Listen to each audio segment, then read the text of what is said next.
Hello. This project is stupid. Like most of my projects.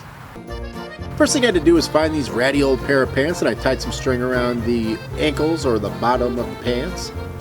Then I just started shoving a bunch of leaves inside the pants, old school style.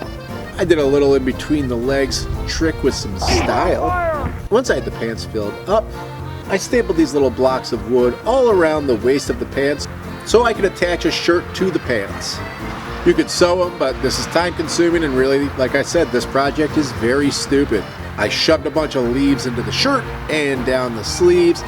I shoved a stick up into the back of this plastic skull, shoved the whole stick down inside the back of the shirt, stapled the shit out of that.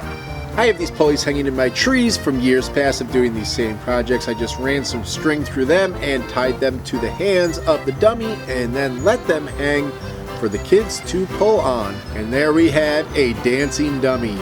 You probably didn't enjoy this project, and I don't blame you. But it's my last Halloween project until next year, so thanks so much for watching all these Halloween projects.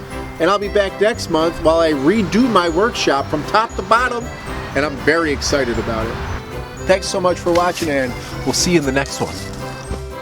Bye, see you again, and have a good dream.